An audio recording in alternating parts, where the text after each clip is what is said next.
Right guys, you're joining me at Lonis Angling today. So we're just going to have a quick little walk around his shop. So as we come in on our left side, he has got all of his carp and coarse tackle, which we won't be talking about today. We're going to stick with the sea fishing side today, but it's good to just let you guys have a little look inside the shop.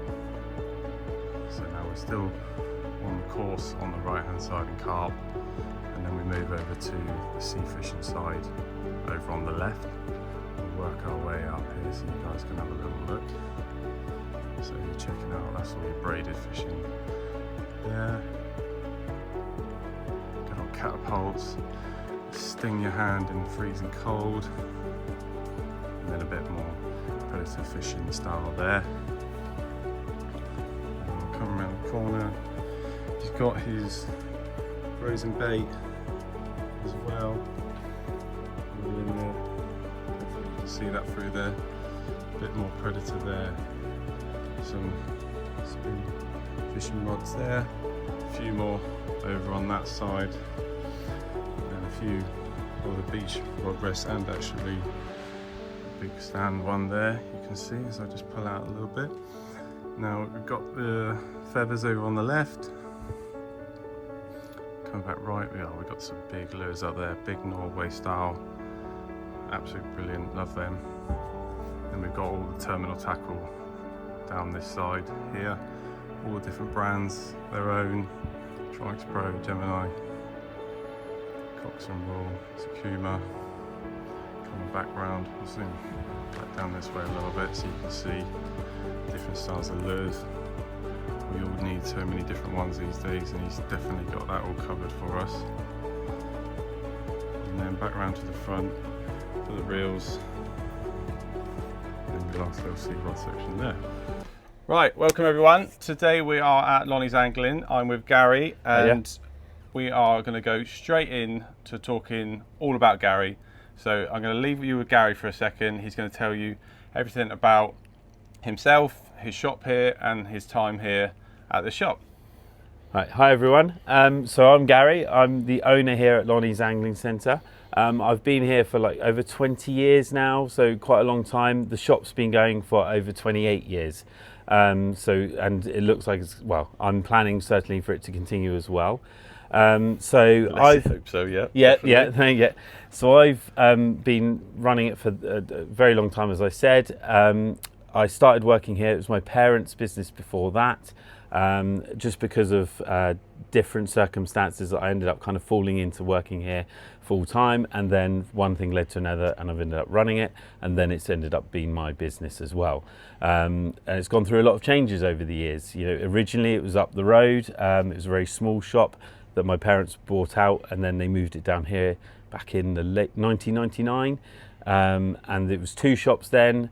A few years later, I had the decision of downsizing it, but just because of the cost of running a double shop was a little bit too much.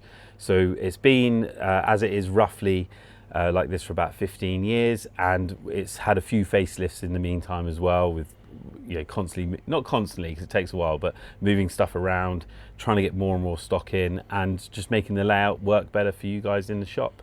That's anything else? Yeah, so I'll tell you what we'd like to know is why is it called Lonis Angling? Right, okay. So as I mentioned, it was my parents. It's actually my stepdad's, and his surname was Lonigan, and blokes being blokes, not very eventful with their surname, his nickname, so his nickname was Lonnie, and that's literally it. That's perfect. We don't need to, It sounds a bit better than Newton Angling Centre as well, doesn't it? Yeah.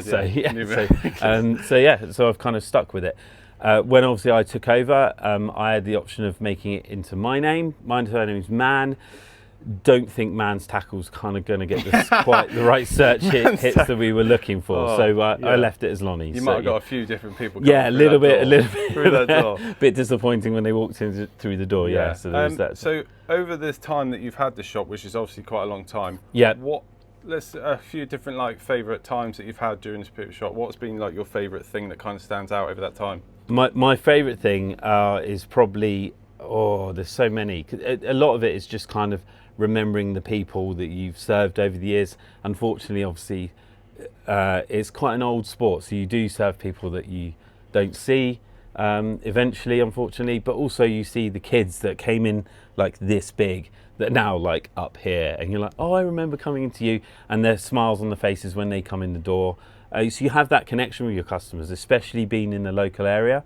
You know, you're kind of growing up with them, which is quite nice as well. It's a massive thing in fishing, isn't it? Yeah, definitely. It's got to be a community. Yep. You know, and we've got to have all this trust with each other, and you know, we can just have such an amazing time together. And, definitely, you know, yeah, build some great connections. and stories and stuff like you Yeah. you go fishing with some people for a bit, and it's not because you just, you know, you then go fishing off with different people, and I went fishing with this guy and this happened once. And it just even if it's not about catching fish, sometimes it's about just enjoying being out there with them and having a laugh and those shared memories, which is always good. So that's probably the thing you'll always remember about it. It's always the funny side of it. So yeah, that's brilliant. Not necessarily the catching. So what we're just going to explain why we're actually here today. So what it is, I've come to Gary and I've explained that.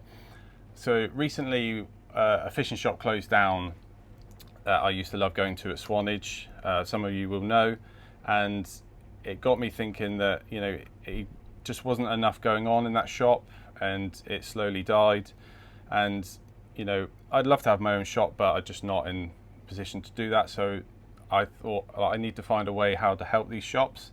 So by doing my little bit, I'm just going to come around these shops, introduce you to, you know, who runs them, what they have, everything they can offer you, and then, you know, hopefully get you all back into the shop. So, you know, we can get more people, you know, in this door to help these guys keep these shops going, because there's nothing more than we all love as coming to a fish shop. I know we do love catching fish, but at the end of the day, you know, we don't have the best weather, so a lot of the time we spend actually in the fishing shop, and it's always so great to come here and check it all out. So we're just gonna, you know, do what we can to make sure they stay alive. And thank you as well, because stuff like this is really appreciative, and it helps highlight us, which is a great opportunity for us. So thank you for doing it. No problem. So we spoke a little bit about how we want, I think, to help us all come to a fishing shop more often is to buy little and often.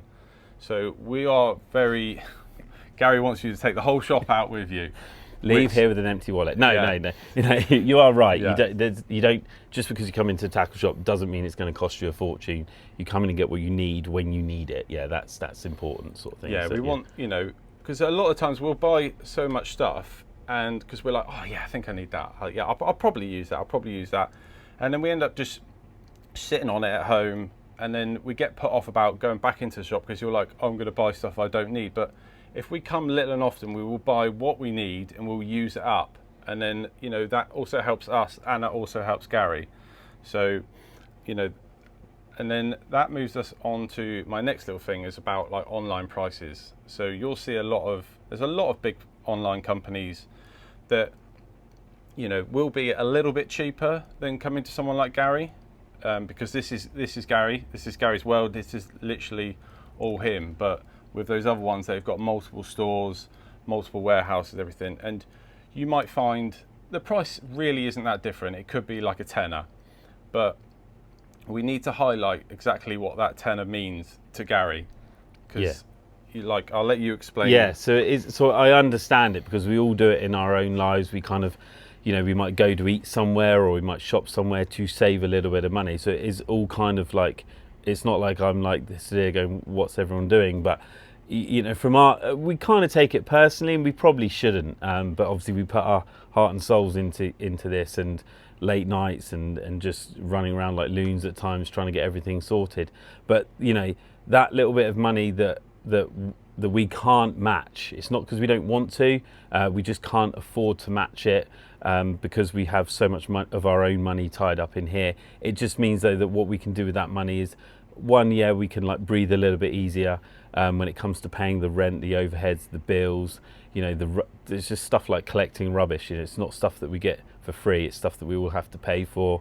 Banking charges, small business all over the place have all these problems.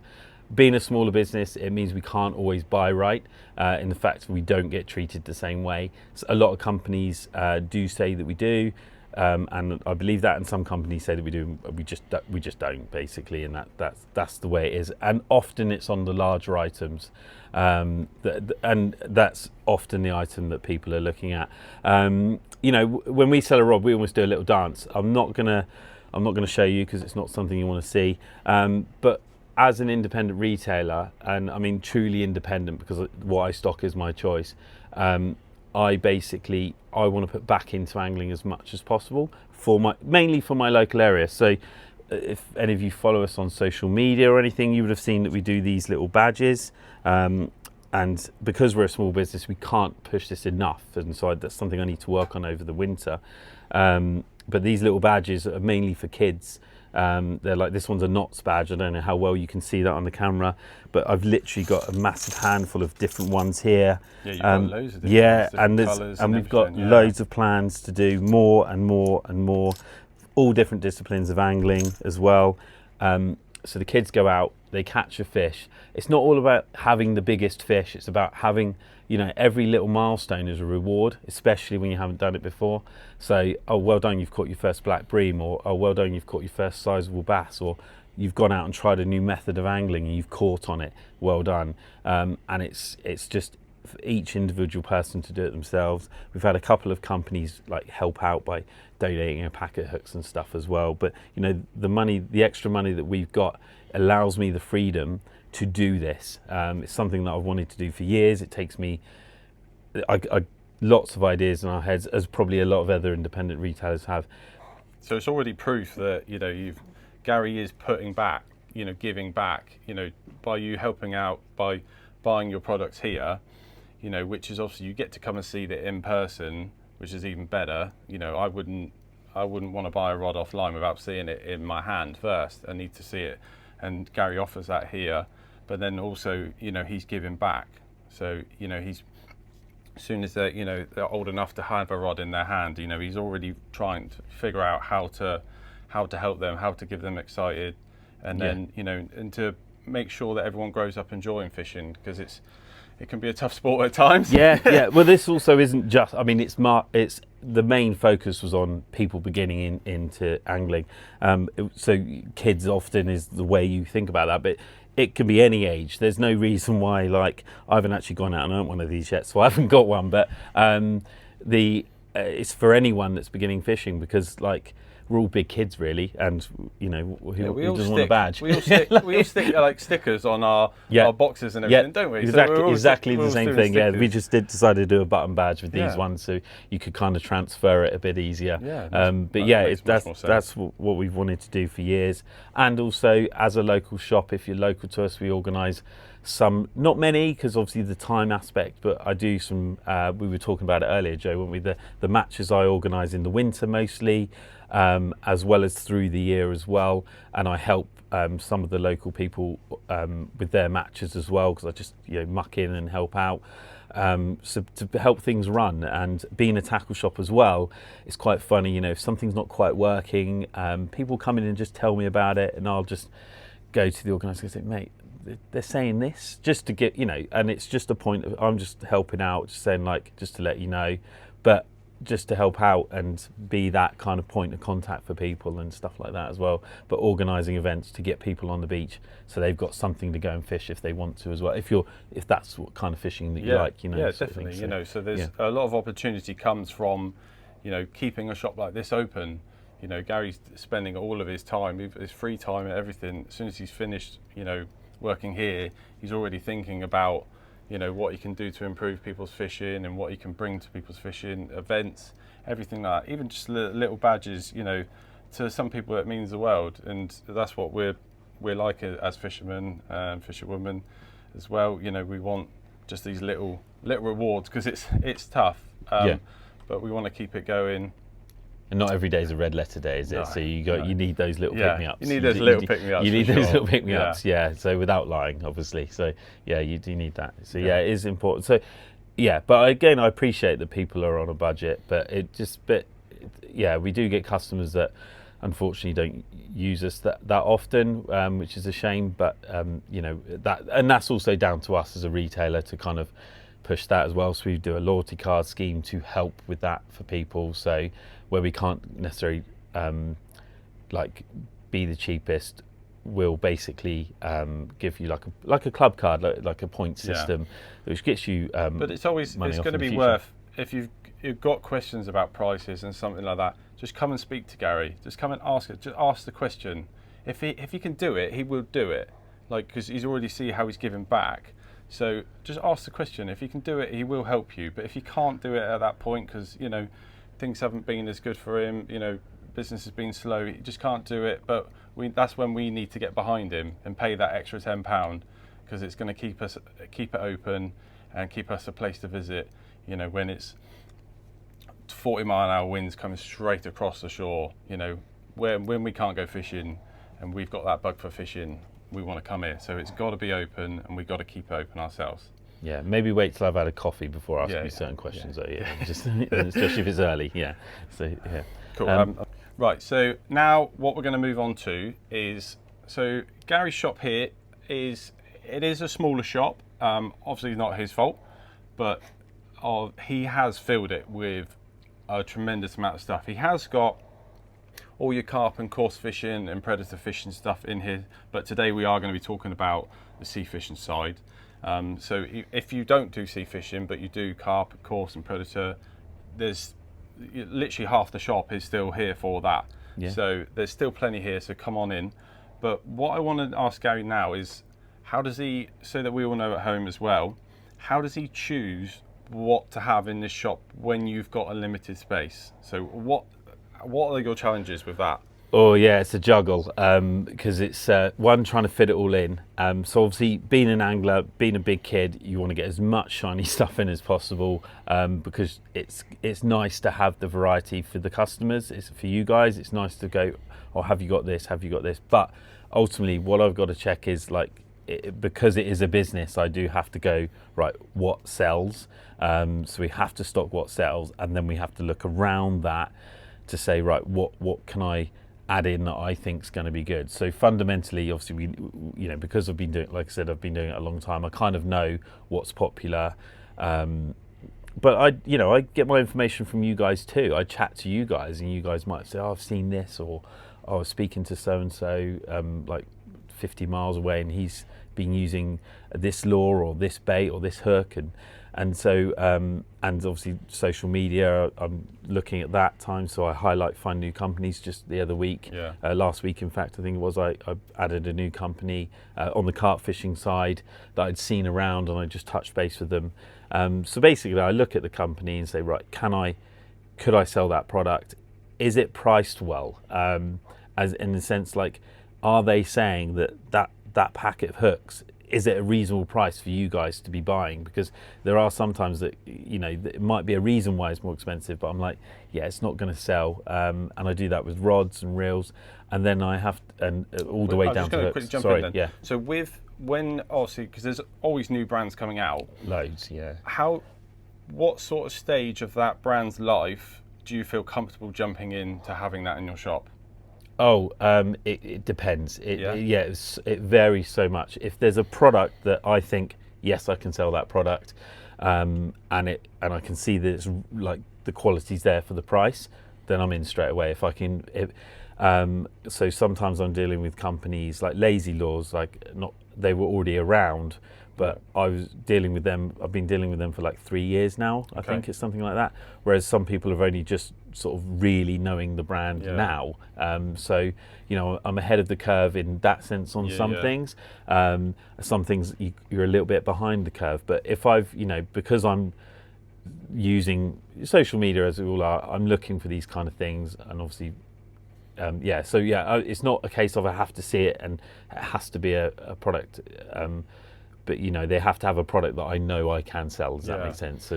Like, obviously nowadays a lot of businesses and brands and that will grow very quickly, and like it doesn't.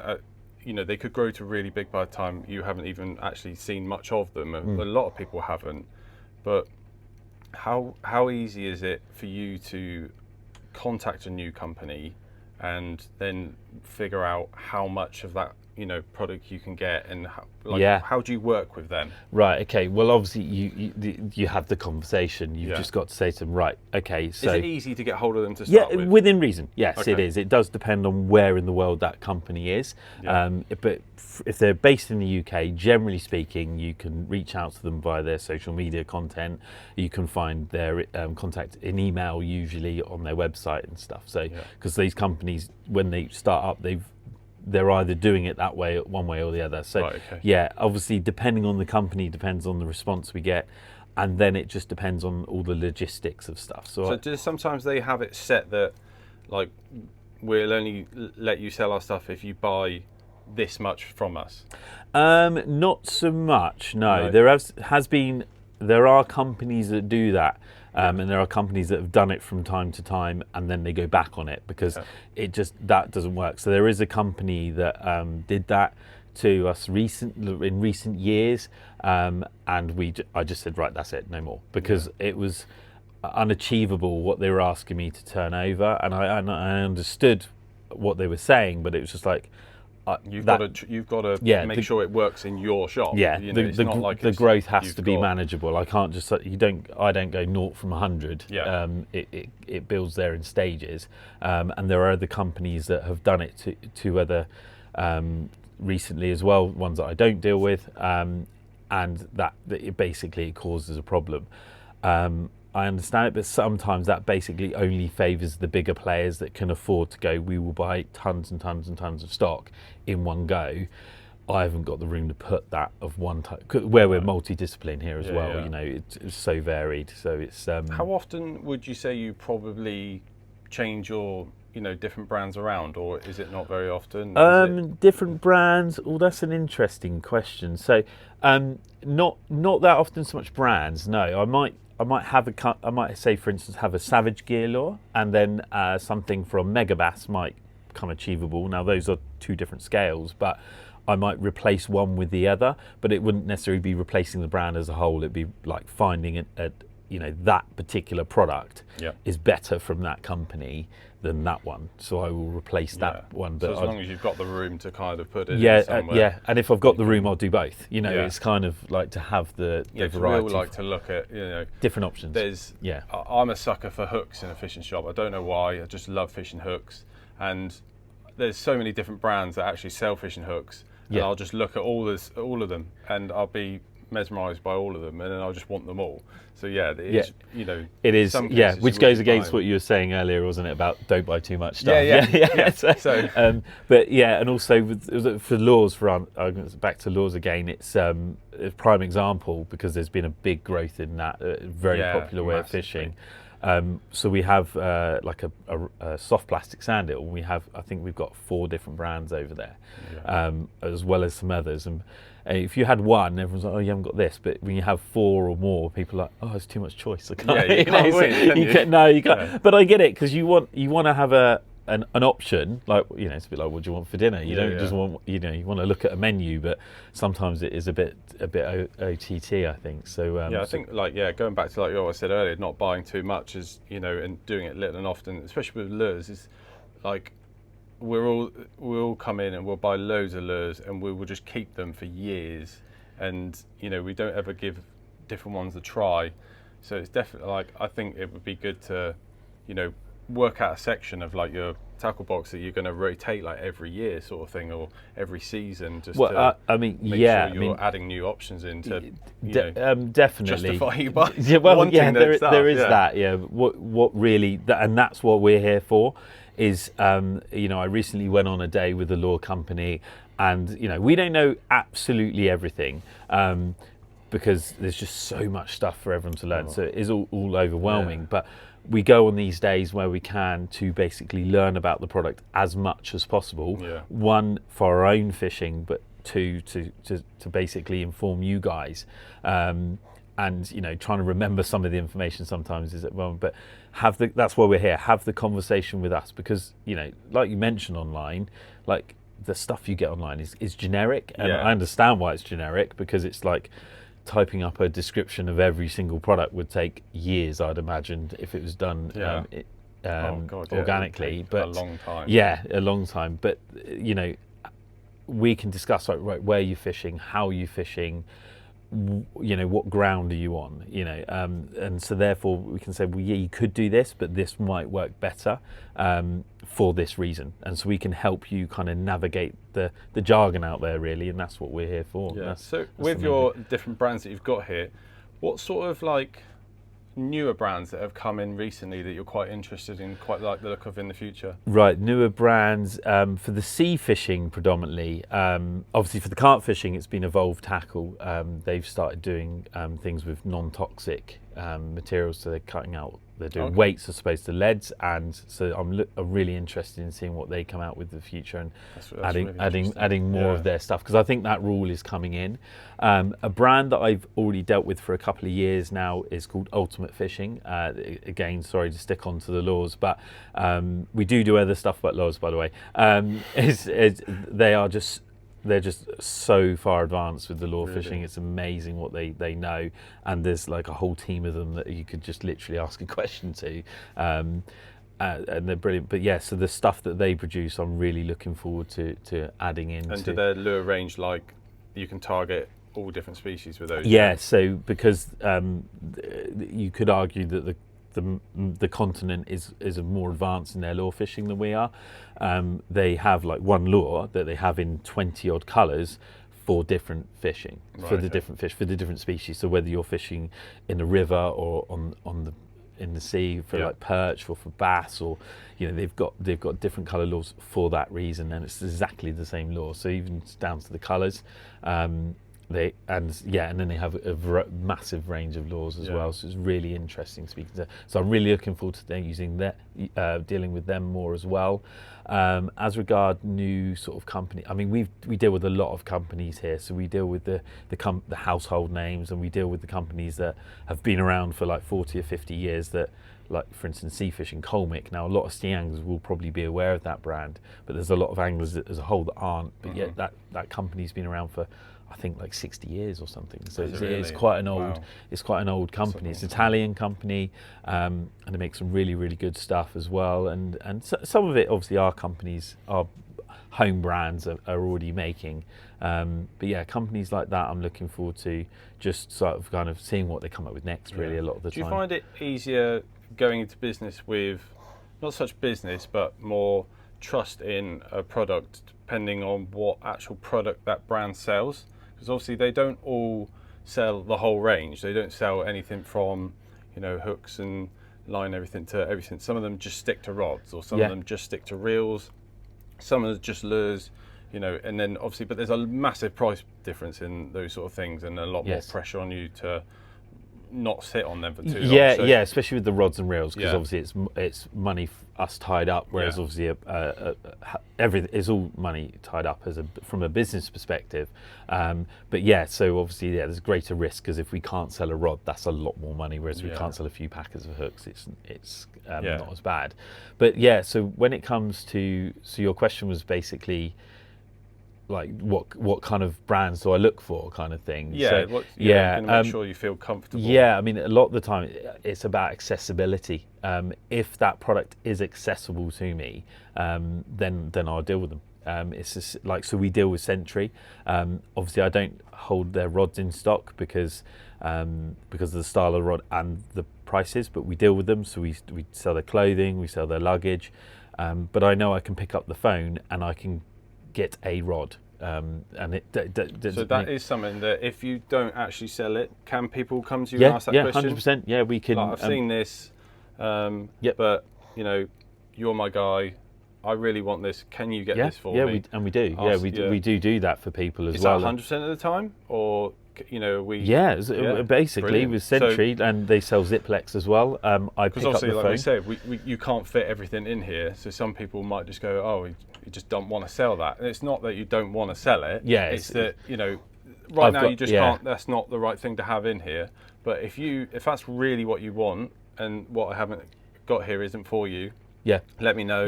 And I will work my magic for you. Yeah, definitely. I mean, if we were selling like a Sentry once a week, then I'd have obviously stocked them. They'd be in stock as any business would do. But also with Sentry as well, they make stuff in smaller batches. So sometimes everything's not always available from them, but you just have to wait a little bit. So I've currently got a rod on order for a customer that's due in hopefully next week. It might roll into the week after, but so it just puts on a manufacturing cycle.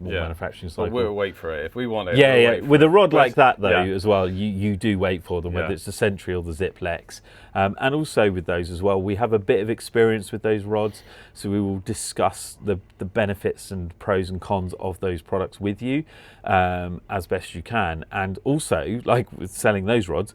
The people I sell those rods to, they teach me about them because it's like they're like, they're older than me and they've got more experience with that product because it's an older style product. I don't mean that nastily against the product at all. And so they've got so much more experience with it, and a lot of times people that come in and buy that product know what they want, and why they want it, which is also helpful. But we can just order anything like that, no problem. So do you think that we need to be a bit more open-minded with these new brands coming in? Because I love going to the fishing shop and I'll look at everything, but there are a lot of brands that, and I'm sure everyone else will know this as well, feel like this as well, that I don't actually know what they are, and so I'm like, I don't have a clue about that brand, I don't know anything about it, but obviously you're selling it, so then obviously we've got to think, well, it wouldn't be selling it if it's no good. So do you think people should probably try and get out of their comfort zone a little bit and use a few different brands? Yeah,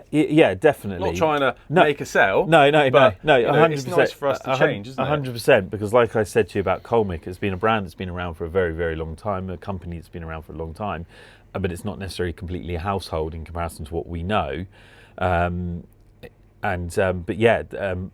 Especially depending on the price point you're buying something, is a lot of this stuff is now made in China, as we all know, a lot of stuff is made in China. So you get to a point where sometimes the brand doesn't matter. What matters is the quality of the product. And if I'm stocking something, it's because I think that the quality of that product is the right quality for that price point of that rod. So we were chatting earlier before we started doing the video about how I feel that, like, sometimes I'm like, right, I've got to have Colmic beach rods in, and then now it's like Sunset beach rods in, and now it's, at the moment I sell a lot of Pens, and I think they're brilliant. But if you'd asked me 6-7 years ago about Pen beach casters, I used to have one here to show people why not to buy it. It's like I had one in stock to go, I'll sell it to you if you want, but I really don't think you should buy this product. Which seems mad, doesn't it? I've had that a few times though. I've looked at something and I've wanted it, and they've gone, look, this has happened, to someone, and they've not had the greatest feedback on it. So, if you want it, it's up to you. And I'm just like, oh my God, like, that's so truthful. And, and for people like in Gary's situation, this is his everything. He doesn't want to sell you something bad, because he's then gonna have to sort it out if you bring it back. He's not gonna get a good reputation on it. His business isn't gonna thrive. So we need to understand that, and make sure, we go with his word, because he is really trying to give us the best. And also as well, inevitably things do go wrong. I mean, hands up if you've broken a beach caster before, and it's been your fault. That's me. So sometimes it's about, can I get you spare parts? Can that happen? Because some companies are just no good at it at all. Some companies are, you can get it, but it's a little bit dearer. But hopefully you won't. It's not that often we break rods, unless you're me. But so I do look at that as well, because I think, well, it's not just about this. It's if something went wrong, can this be resolved for the customer? Especially if it's like car doors, things like that. So if a company is no good at that, then I will just pull away from that company, because it's not fair on me to be promoting a product that has no longevity in it, really. So we've all well documented how things, used to buy things and it lasted 40 years. People are still coming in with their Mitchell 624, and I don't know when. I think they were made before I was born. I don't know, but they still operate, but they were made a certain way. They're not as nice as the modern age stuff, but But some old fishing stuff is incredible, isn't it? It's bulletproof, yeah, it's yeah, because it was a different time, Yeah. wasn't it? And also, though, back then things like those reels were relatively more expensive. You know, people would used to spend like a week's wages on a reel like that, and if not more. So, you know, whereas nowadays we wouldn't think we wouldn't think of spending. We'd love to, obviously, but spending a week's wages on. You might do it once in your life, but not with the amount of gear we've got nowadays. Feeling like you've really earned yourself a treat, yeah. Well done, you did the hoovering. It's definitely our mentality, isn't it? I filled the dishwasher up. I spent like half an hour cleaning this morning. I think I'm on a trip to the fishing shop. Yes, yeah, definitely. So Brilliant. so no, it's so we don't like to put products in customers' hands that we potentially think will go wrong because again the reputation, but we don't. Also, I don't want you want someone coming back to buy more gear, not to bring it back. Yeah, we want, which happens often, they come back to buy a rod, and they go, right, can I have another one? That's when you know that you've done well. So because it's like they like the rod, and you put the right rod in the right hand. Right, so we're now going to ask Gary to explain. So he's got a great location for a fishing shop. So he is on the south coast, and you know the south coast fishing is incredible. We are very lucky at what we have to offer. So Gary, if you could just give us like some insights to the local areas you would send people, what we're looking at in those areas. Also, you know, through the different seasons, you know, making sure that people understand about, you know, because we have to be careful while we're sea fishing. Because we do get a lot of, you know, strong tides and bad weather, and we do push our luck sometimes. So if you just a bit of an insight into where you'd send people, what sort of fishing they'll be doing and things like that. That'd be great. Okay. So usually speaking, if they're coming into me, they're fishing anywhere between usually Southbourne. If they've come to this area to fish, Southbourne, say just from like Lymington, basically, or just the other side of Lymington. So it's a reasonably like large-ish coastline, sort of the whole of Christchurch Bay, a bit of the Solent, and a bit of Poole Bay as well.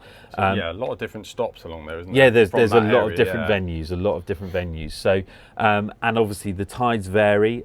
If you've ever been down here and you've come to like what we call Milford Shingle or Hurst Castle or Hurst Spit, it can be quite volatile there. So the tides, if you're getting that wrong, you're not having a lot of fun. Me and a friend, it was 10 years ago. We were talking about this the other day. We went fishing. We knew we got there too early, but we went, it'll be fine. 7-ounce lead, cast it out. All it did is trundle around in about 2 minutes and wash back up against the beach. But an hour later, 7-ounce lead. 7-ounce grip lead, just gone, because the tide current was that strong. An hour later, probably weren't even fishing that far out, were you? Oh, we were trying, but not really. Even if it was in close, it would still be. It was still trundling around. An hour later, 4-ounce plain lead was holding absolutely fine. Oh, okay. So, but my point is, we knew we were there too early. So, you know, the tides, so the tides vary a little bit on whether you can fish somewhere. Some tides are better suited for different species. Sometimes there's no right and wrong answer with it. This is the other thing as well. Like, when's the best? Is like, well, the best time to catch them is when you're catching them. But we've all caught a fish at a time where a good fish at a time where we were like, I was not expecting that.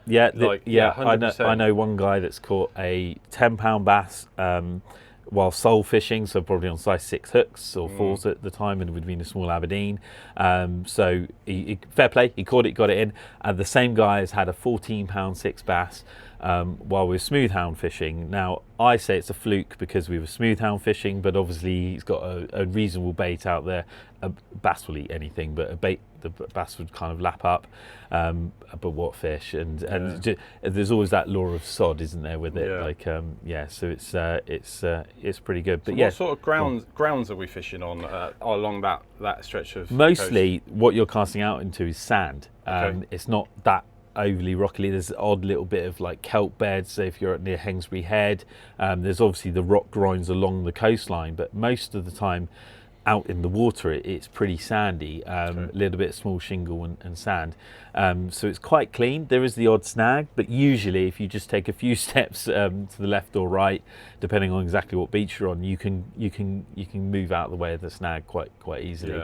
The annoying thing is obviously snags are also features, so you kind of want to be relatively near to them as well. So that's it is. Really frustrating thing about fishing is they want to hold up right where it's going to really cause you some trouble. Potentially, yeah. I mean, really what you want is a nice smoothed round rock that we can't latch onto, but it holds all the fish in the ocean. That would be great, wouldn't it? But yeah, we're quite lucky around here. It does mean we're on shallower beaches as well in relation to other parts of the coast, like further away. If you go down Cornwall, it's a lot head west. It's a lot deeper there. But that's quite okay with sea fishing, isn't it? Because a lot of the bigger species don't mind being in shallow water. No, they don't. Do they? No, you'd be amazed what you can catch. Yeah, the bass are literally right there, aren't they? Yeah, it's all about the conditions on the day. It's all about, why would the bass be there at that point, and that's what you need to kind of learn. And don't worry about it. It takes years, and even then, you just want to do something different. But just the water will tell you. That's me and my friends. We joke about that. Just speak to the water; it'll tell you. But the conditions, if there's a little bit of swell and a little bit of surf, just where that like wave is breaking, not just behind there. You'd be amazed what will be just behind there. Yeah, I think we don't do that enough over here. We're very, got to hit it 200 yards. Yeah. Instead of actually looking at the water first, we'll kind of look where we're going to set our gear up. So it's very much like, I'm going to fish here because I can easily set my chair up here, instead of actually what I've come here to do is catch fish. So, and I've seen a lot. There's one guy I watch actually does fishing in America, in Florida. Right. Okay. And every single video he does, he's always pointing out, tells you why he's fishing there. So he's like, I can see the water is pulling right back into this riptide right here. So I'm going to put my bait right here. So and I think that's what's quite good around here is, like you said, there's quite a few different tides, and there are some rip currents, especially down by Milford. There's a lot of stronger things in there. And we should, there's a lot of area where you're setting is we can actually, find some really good fishing spots. Yeah, it's like I say to the customers, I say there's always somewhere you can go fishing, depend on the tide. The weather obviously then plays a different part, being on the south coast. So if you're able to walk a mile or so, then there's always somewhere you can go. It might not be the best weather out there, it might be raining or something, but there is always somewhere you can go based on the tide and the weather, which is also quite handy. But sometimes making that effort in that slightly rougher weather without pushing the boundaries, because you do need to be safe. Definitely. So especially somewhere like the Shingle Bank as well, because if you were to get hit by a rogue wave, we're lucky it's not as bad as other parts of the coast. Forget how strong water is, don't we? It's something you don't want to mess with. Back. You do not want to mess with it. And if you ever stand just on a calm day on a sandy beach, you can feel the water moving. How much it pulls you can feel it. So being in those slightly choppier conditions where it might not be quite perfect weather, it might be a bit breezy, but it's okay. It might be raining. You might have to walk for 20 minutes, but that sometimes can really get you that sort of like fish for lifetime for the location. So we're going into winter like pretty soonish. Yes. What do you think, as in like tackle wise, and not just thinking about rods and things like that?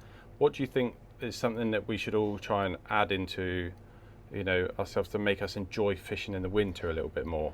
Okay, what as in like... It's like we get put off by the weather, so what is there out there that's going to make us enjoy it a little bit more, make it a little bit easier?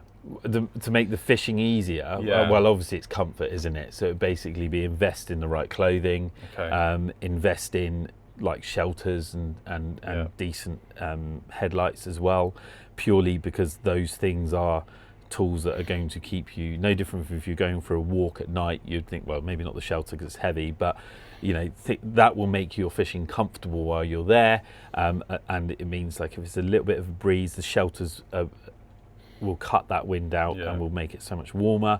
So a lot of people probably don't they'll go, I can't be bothered to take my big shelter today because I've got to carry that, but it does make a difference. It is so worth it. And I myself go, I can't. and then you're there, and you're like, oh, I wish I had it. But like, I'm quite lucky. I don't suffer from the cold as much as other people at the moment, so I'm lucky there. But yeah, people, having that shelter windbreak just keeps and also your bait. You know, keeps the rain off your bait. It keeps if it's really cold, it keep the frost off your bait as well, because that can just kill your ragworm. And then obviously, you know, your people have, you know, come into your shop, bought their tackle. Yep. There's, you know, the only tackle that's out there is your rods and your reels and your stands. All the rest of it's with you. Yep. You want to protect it, don't you? Yeah, definitely. So having the shelter there, and obviously you keep decent waterproofs for yourself, because you know, you're going to be out in the elements with that. So buying something that's like durable and it has got a decent waterproof rating on it as well, will make a big difference. And then and headlights, so you can see what you're doing, because obviously if you've got a decent headlight, they're usually waterproof and stuff. So that'll just make your life more comfortable while you're 100%. There. 100%. And I think that's what we need to do more of. Instead of just being put off by it, come into a shop, you know, come speak to Gary and just be like, look, getting a bit put off by this. I fish here. This keeps happening to me. Am I doing something wrong? Or, you know, we all need to get advice from other people. We don't need to feel like, sometimes as fishermen, we feel like, you know, we know everything and we don't want to ask for help because it's going to make us feel like we're not as good a fishermen as we are. But that's not right. We all need to learn from each other. You know, we're there to catch and have a good time at the end of the day, so it doesn't matter. Yeah, and there's always new, like, you know, one recent thing, or not recent, but more recent, is the dongle. You know, so there's been people that are fishing for like 40 years or more, and the dongle comes along. You know, so there's you know, that's something new. So there's always something tweaked with, experimented with, and that's a good thing about fishing. It's all a bit trial and error, and it's almost like problem solving. So from that, eventually a new way of presenting, or not a new way, but a new idea comes along, a new you know, a new thing to try, and therefore you need to kind of somehow well, how's that work? Just by the dongle makes it a lot more easier to get the hook out, instead of you ended up trying to go down this fish's mouth that just won't open his mouth for a start. No, I don't know why they do that. Look, they don't seem to understand. They're like, nope. And so there's definitely those things that can help. 100%. That Gary can definitely help you with to make sure you are enjoying, because we get put off very easily in the winter. I do, really do. Also, I think, like, you know, it might not be your scene, but like there's a lot of small, like angling clubs. When I say small, in comparison to the coarse fishing, with the sea fishing, there's loads of like clubs along the coastline. Go and join one of them. Now, predominantly they do matches, and that might not be your thing, but you apart from having to pay to join them, usually you don't. You know, there's just some guys there that might be the same sort of mindset of you, just going along. It gets you going. So you know, because you know, when I've got a match and it's raining, I'm like, oh no. But you think, well, I've got a match, I've got to go. So it gets you out there, and then from there also you might find, you know, a fishing friend, basically. You've got, and then you'll go off and meet them on a more regular basis, which then drives you to go fishing more often. And like I said, it's not about the fishing, the catching, it's more about that shared memory, and that shared, like, because someone's bound to do something silly at some point, and therefore, you know, you just kind of enjoy it that way. So that's another way of getting you out fishing, especially when it gets a bit grotty. Right, because one of my first ever sea fishing competition I did was one that Gary put on. And I lived quite a while away at the time, and I remember it fished at night, so it was in the dark. I had to drive about an hour and 20 minutes. Yeah, it's a long way. And I sat in my car before I came here, and I was like, oh, I don't know, should I go, should I not? Like, I was really and ahhing, and I thought, no, I've got to do this. And it was a 3-match event, and you know, I ended up coming third overall, and I had the most amazing time, and it really opened me up for more fishing going ahead, and you know, speaking to other people and everything. And you know, it's definitely worth speaking to these little clubs, because everyone there is there to help each other. No one's there to, you know, be the best or shine above everyone else and make, you know. Well, you can always ignore them if they are. There's usually a few other people there, off, so it'll be fine. But it you know, it's everyone. It takes all people, but like you said, it's just there's more people on the beach, and you can learn from them. So, and that's the good thing about it. And it might not be your thing, but they're worth experimenting with if you're looking for people to go fishing with on a more 100%. Regular basis. Yeah. We now want to show you just a couple of items that actually Gary does stock here. There are absolutely loads more. I really couldn't put the whole shop in front of the camera. No. So Gary, do you want to chat us through some of the Yeah, items you've so got on we've your just side? selected some items here. So we've got just things that obviously we sell a lot of. Basic things for lure anglers again. Double-sided lure box, nothing new, but been around a while. But we do sell year on year, sell loads of these. Great for storing your lures. Because it just keeps them tangle free basically, and also especially with like your trebles if you've got lures on those. That's a quick question I was going to ask. Okay, with your lure, we're going to carry on with lure fishing again. Is this for your own fishing now? Is it? Yeah. A lot of the lures these days, because it always used to really be a lure had a treble on it. Yes. But now a lot of them have got the single hook. Yeah. Obviously with the weighted head, sometimes you do get just a hook with behind a lead on a jelly. Yep. That's this kind of style lure here, which is very, very popular nowadays. You feel a bit more confident fishing with a treble hook. But should I have as much faith in that one as I should? With 100%. There is nothing wrong with one hook on a lure. So the reason that's got one hook on it because of the lure that it is. But we've even got people that will change their trebles to single inline, what's called inline hooks. So it's a different hook to change from a treble because of the split ring setup. But they will do that because a treble isn't the easiest thing to get out of a fish's mouth.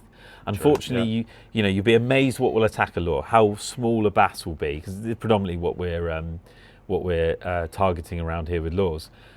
So you don't really want to damage that fish, especially if it's undersized, or you're just fishing for the sport of it rather than fishing for the table at that point.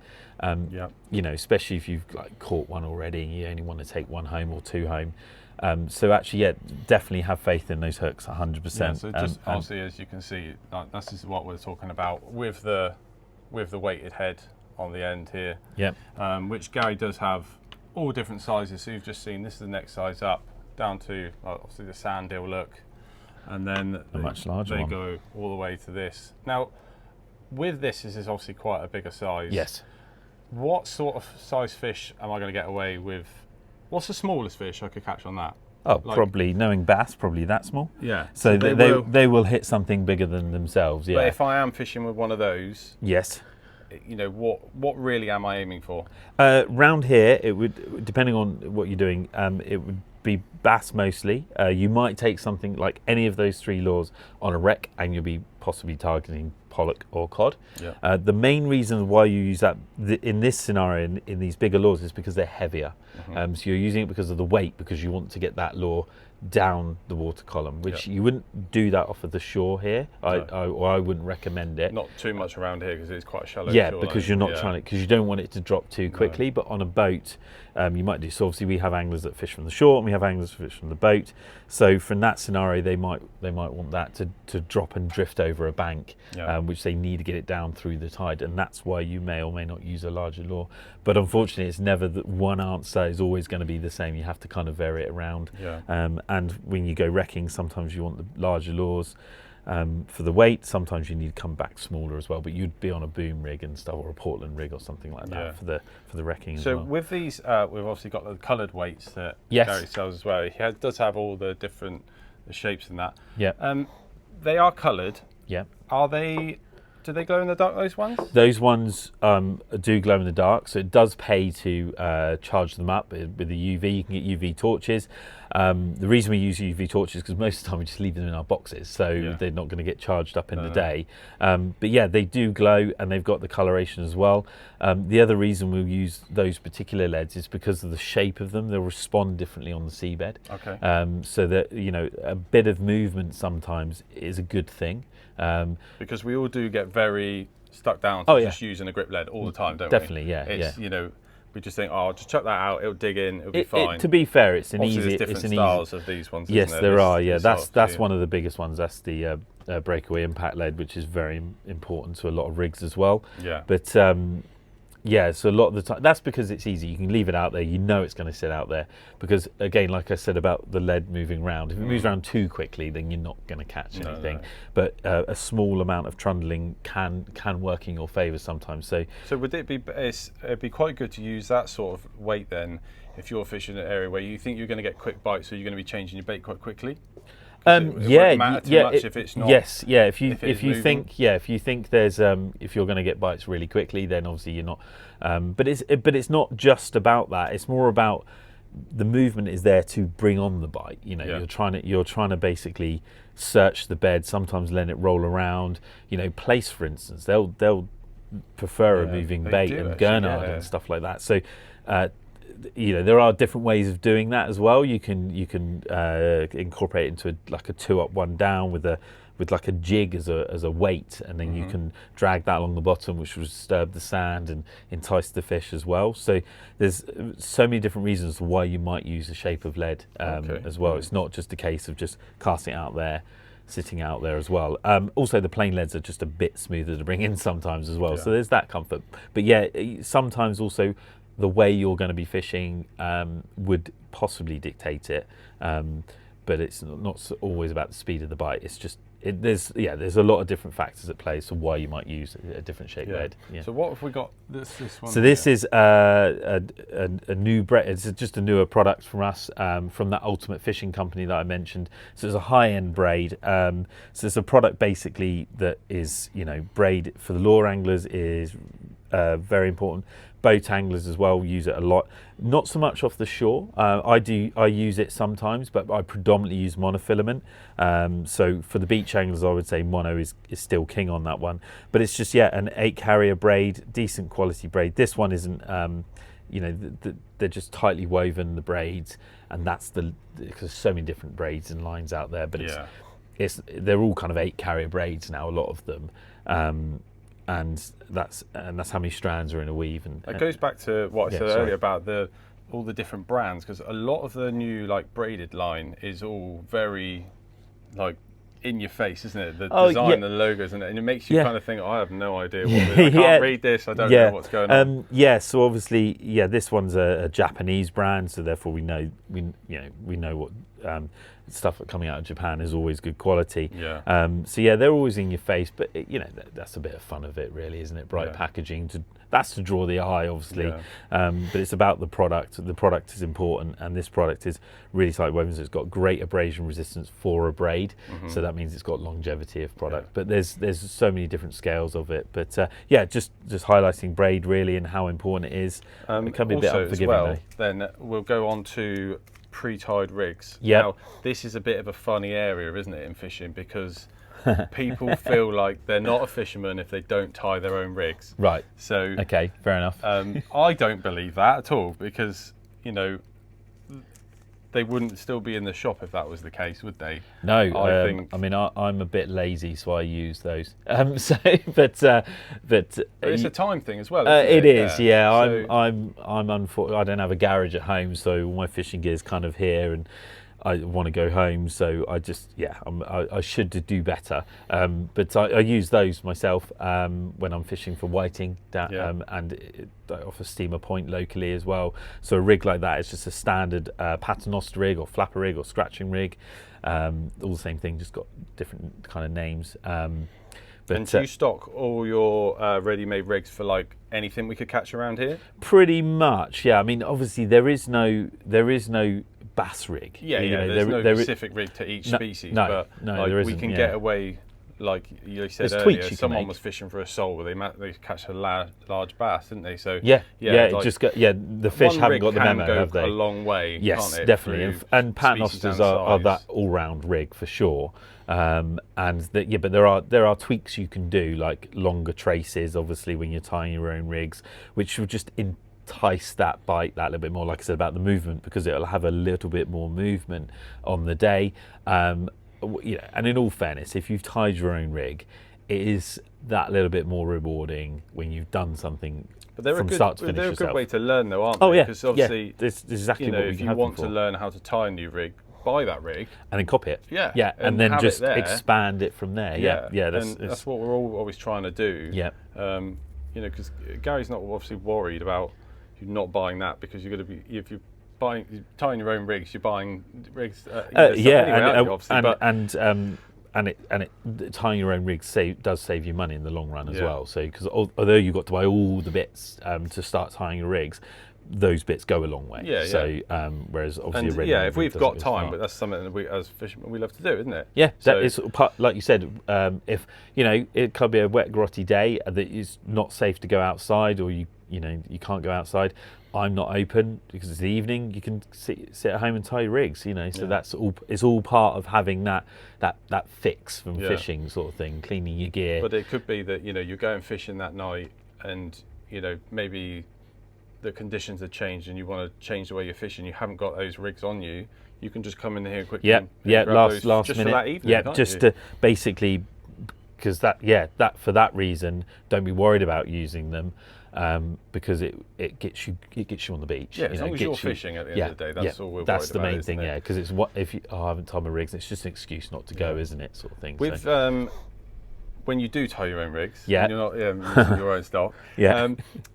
What do you prefer? Do you prefer a rig wallet, or do you prefer putting them on the rig winders? Oh, that's a good question. That is I think we've all been both. We've all think, been one or the other at some point. Yeah, definitely. But one of them wins in the end, doesn't it?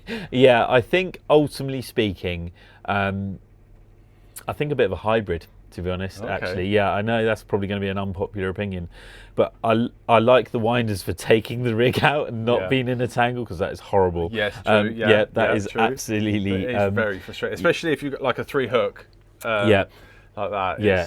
Oh, definitely. Trying to take that out of the thing, and then maybe you've turned up and it isn't great, and it's dark, and you're just and you have the best intentions of unraveling it in a certain way, but I think putting it on a winder, getting like the Tronic slim winders, they're brilliant for putting in a wallet, and then actually weirdly then putting it inside a grip seal bag and then putting it inside your rig wallet, because if you want to leave it inside your box, we've all been there. You bring out rigs and they've got rusty hooks on because the salt air's got the moisture in the air's got to the equipment.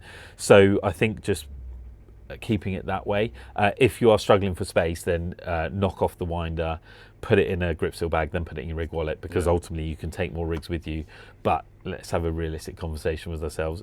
Do we need 50 rigs on the beach? Probably not. No. Because if you lost 50 rigs or you've changed your mind that much, you're not having a good day. No. But I mean, you could be, but and then other people will be like, no, you should do that. And and again, you could, but again, you can do what you want, and what you get out of it is what you put into it. But also, we've all got a level of where we want to stop. It stops being fun, doesn't it? So I want to. We'll talk about these rods here now as well. Okay. So I picked up this one first earlier, and I haven't heard. Callicunan, the brand is, so that is from one of my suppliers.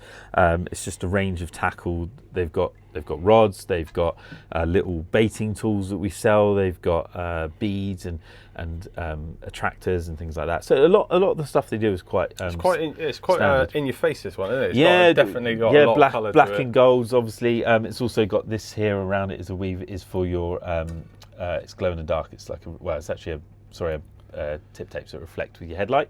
Okay. So obviously it helps by section. The pen one here, that is actually glow in the dark. That is glow in the dark. That is glow in the dark. Does that need to be recharged?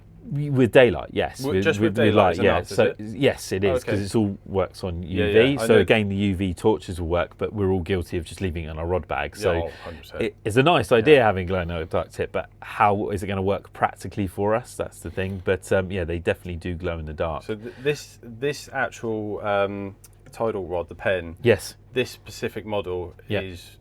Would you say is one of your best sellers here? At the moment, yeah, definitely. It's now retails at £150.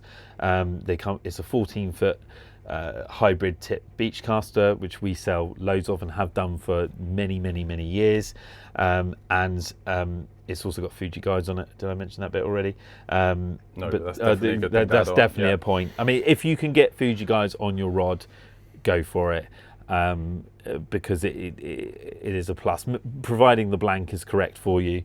What was the casting on this one? This one is 100 to 300 grams, which is like 10 and a bit ounces. So I'm not recommending you do that, but you wouldn't want to cast. That looks a very thin end. Well, because of the casting style, it just flexes. So you're not you're not like pendulum casting these. You are off the ground over the head kind of casting, generally speaking.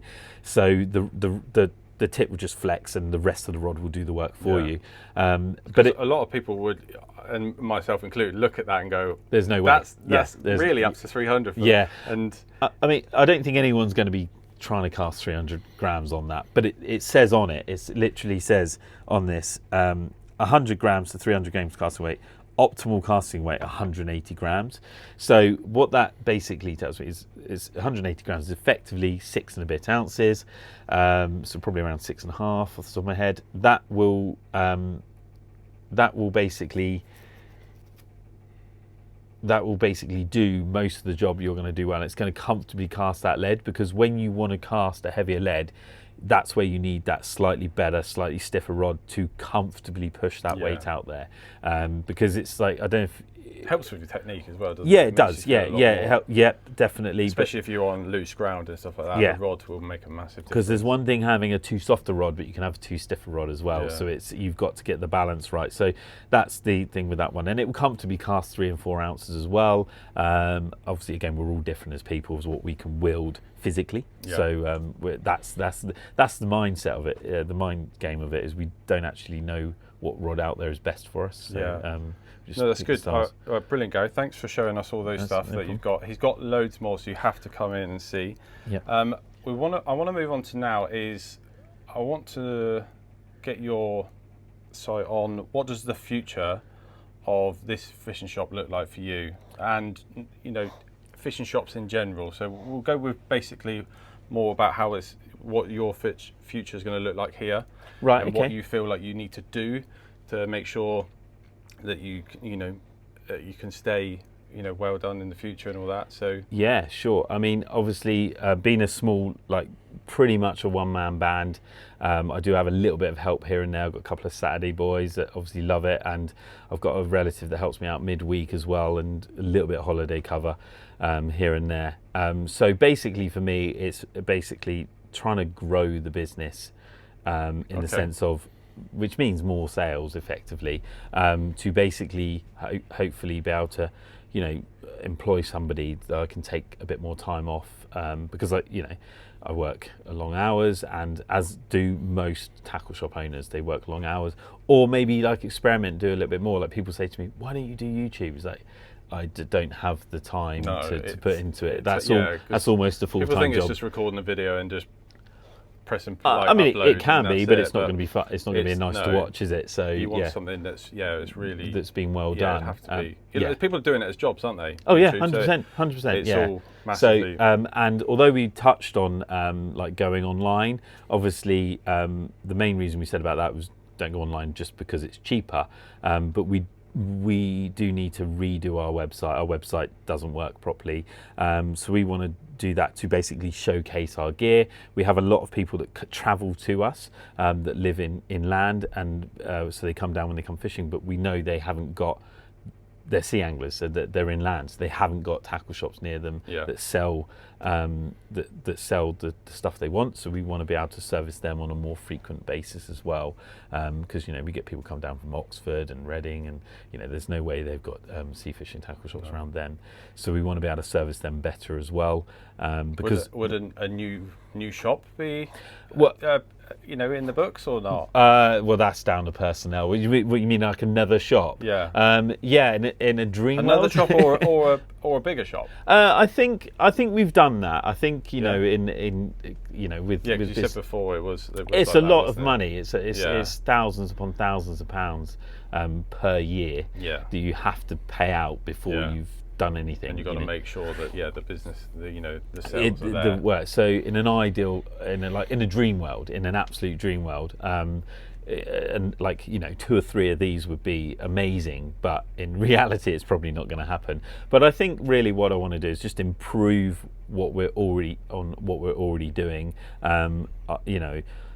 just to basically have people wanting to come here because we've got the right product at a reasonable price if we can, and then and also new product as well as the things you're used to that you're used to getting. But and obviously expanding as well, thinking about how am I going to take that couple of days off here and there in the future, Yeah. stuff like that. So without having to close, because what I do at the moment, coming up to the winter, is I close on a Monday, so I can have a bit of respite because it's 6 days a week otherwise. So it's I'm not getting any younger, so it's taking its toll. It's a lot. That is a lot. Do you have a boat that's like linked with you here? No. Oh yeah, that would be cool. Some That'd be fishing cool. shops do, don't they? Whilst So- we're dreaming, yeah. Let's yes. Not necessarily your boat, but no, that'd be amazing, wouldn't it? Yeah. Like, don't they? No, we don't. So we've got loads of local chart boat skippers that are fantastic. Yeah. And they are very good at publicising their own business as well. Right. And they've got brilliant websites, or they link into other websites that have booking systems as well. So we've got like Lymington, we've got Keyhaven, and we've got Mudderford Key nearby, and Poole not too far away as well. And so some fantastic skippers, some fantastic boats. It's very easy to go out and boat here, because you don't actually have to worry about going miles offshore. No. There's plenty of stuff close in. We are, as always, beholden to the weather. If we get a southwesterly, you can probably guarantee your trip's going to get cancelled if it's above like 15. And then it's miles not an too, hour. I suppose, like with obviously the Isle of Wight, if you go out from like Lymington, if it's not too bad, the wind's cold, you could probably shelter yourself one way.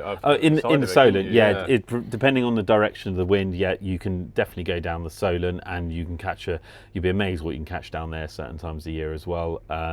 In fact, most of the cod that are caught, or codling that are caught on boats, usually are from the Solent. It's always the lumps that are caught around the needles, though. So as history is kind of dictated. But there's bass fishing around here now is amazing. That's more the summer. Bream fishing as well. That's really good. And who knows? The pollock fishing might return and improve over that'd be lovely, that would be good. They are good fun to catch. They are brilliant. They are, especially inshore, because they're not coming up from so deep then. So you don't necessarily, you're not destroying the fish. Just as a bit of sport, which is good.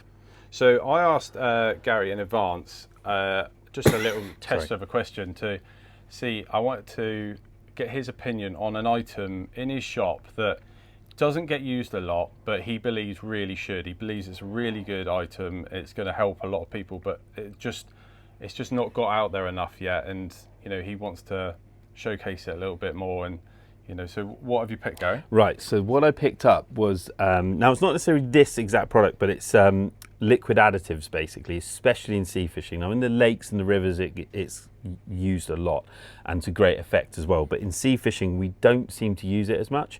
This one is the Oily Anchovy by Holy Mackerel. Holy Mackerel have come out in the recent years with a nice range of stuff, that the blended fish oils that work really, really well, various different flavors. But you can add this. It's not so much of just put it on your bait and it will work. It's about thinking about how you're going to use it.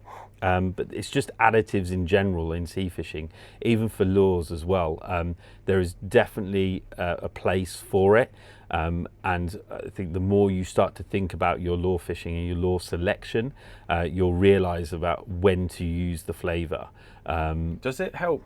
So the additives, as fishermen, we very rarely probably use up all our bait, and we refreeze it. And then obviously as we defrost it and refreeze it and everything, it's not as fresh, is it? So is that a good time where that comes into play? 100%. So I know some guys have had this to great effect. So the problem with refreezing your bait is that it obviously gets softer and softer and softer. So this isn't going to make it firmer, but what you can do is you can dry that bait out before freezing it. So you can basically put it in some paper to draw the moisture out, or you can put some salt on it. Okay. And then what you then do is put this back on it when you go to use it.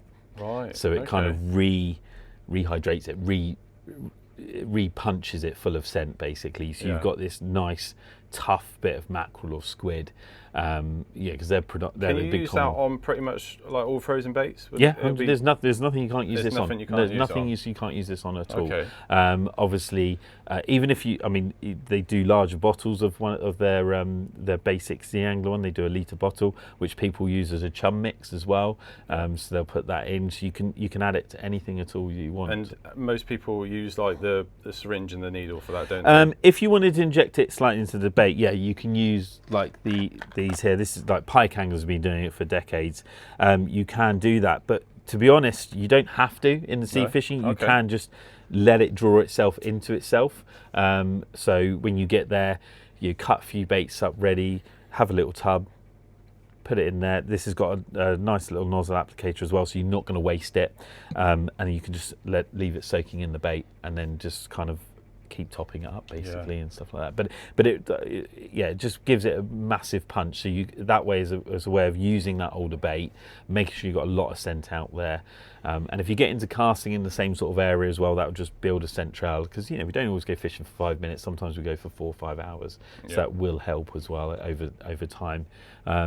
Is it going to be a guarantee it's going to work? No, unfortunately, nothing is, but it will definitely. Sometimes we need that extra help. Definitely, especially me. So it does just give you that bit of improvement. But like you said, if it means that you're prolonging the life of your bait, then you're wasting less as well. Even though the sea is massive, sometimes there is nothing for miles, is there? For some reason, there is nothing there. Using this extra bait is going to, with the currents that we do have around here as well. It's going to spread that nice far and wide, and they're going to in on that. I mean, that's the thing. It's like, I don't know if you've like I said, I mentioned about chum with shark fishing. Those sharks, I know they're sharks and they're not everyday fish, but they're coming a long way to create that slick.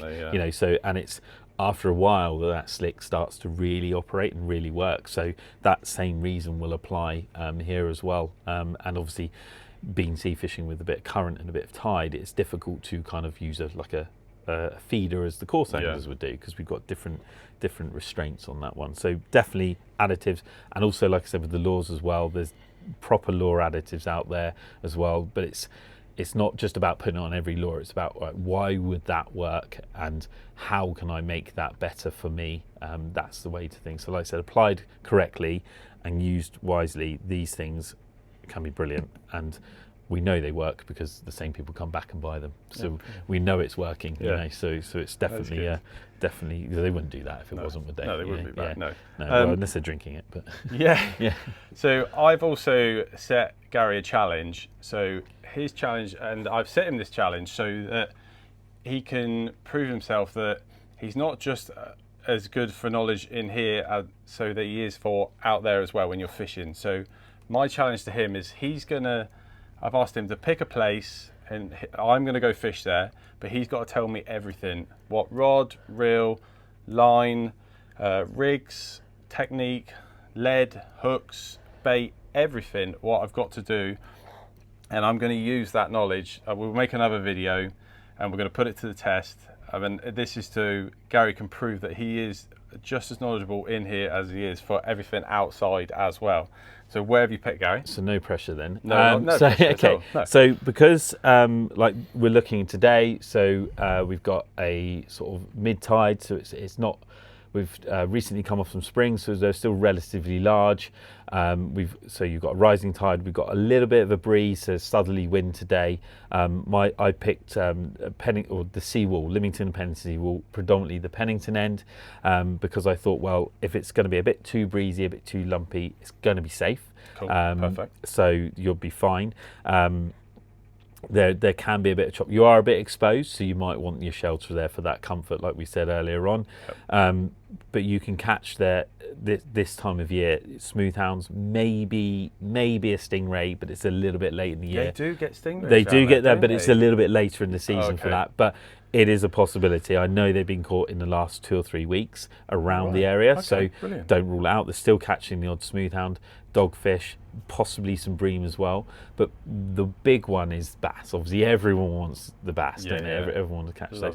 And so bass. When it's lumpy down there, they just come in that, like you said, they come in close. So they're about. So it's definitely worth taking.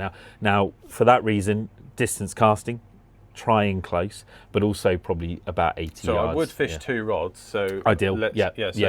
So what are we talking? 30 yards on one, and then 80 yards on the other? Yeah, something around that. Maybe even closer than 30 yards sometimes. Do not be afraid to put it 10 yards away. No, we've all seen fish right there, haven't we? Oh, 100%, so.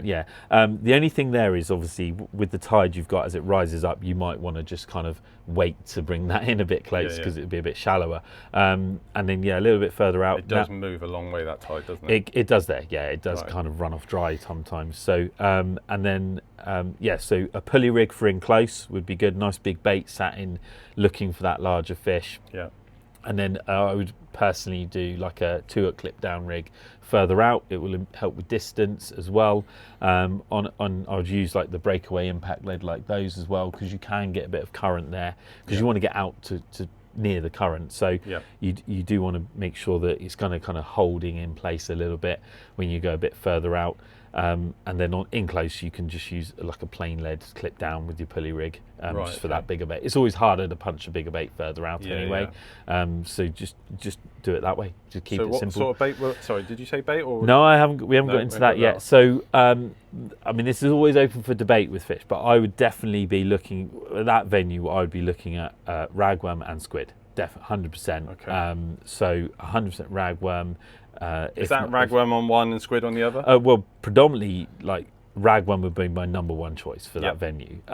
Tipped off with a little bit of squid maybe on the clip down rigs, because anything you're going to catch on ragworm is going to go for the squid as well.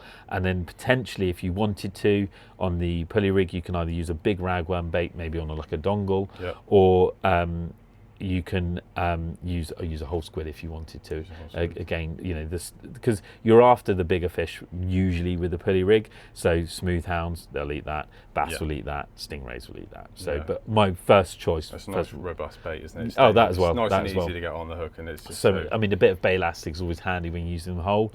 But predominantly, I would, especially if you're using the dongle. But my number one bait would be ragworm on that venue, and then a bit of squid as well. And with those sort of styles of fishing, with a lot of people, and I do it sometimes as well, is like bite indication.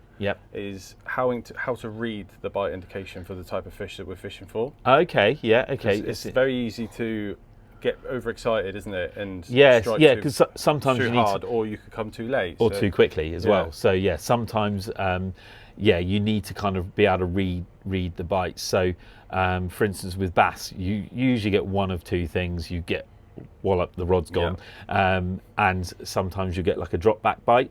So the thing to do with the drop back bite is tighten up to it. Now, depending exactly what you might catch, say like a flounder. So sometimes you think if it's a flounder, you want to leave it alone. But normally if it's a bass, it will keep dropping back sometimes. So just tighten up to it. Maybe keep the rod in your hand, so you don't want to, if it goes slack, you don't actually want to wind it to a strike. Not straight away. Tighten up and see if there's actually still something there. See if something's still there, and then lift into it, because you're not really striking. The weight's doing the work for you, or should be doing the work for you. So, and could well have possibly already done that. So, but with the flounder, obviously, you want to give it time to kind of make sure it's hooked, but not too long, because then you can't get the hook out. But so it's. That's with those. Smooth hounds, generally you get a couple of little taps, very slight warning, and then usually it's full steam ahead. Chewing on it, sort of they're thing, chewing on it, and rays can sometimes kind of settle on it, so you get a nod, and then you want to go, okay, that's a nod.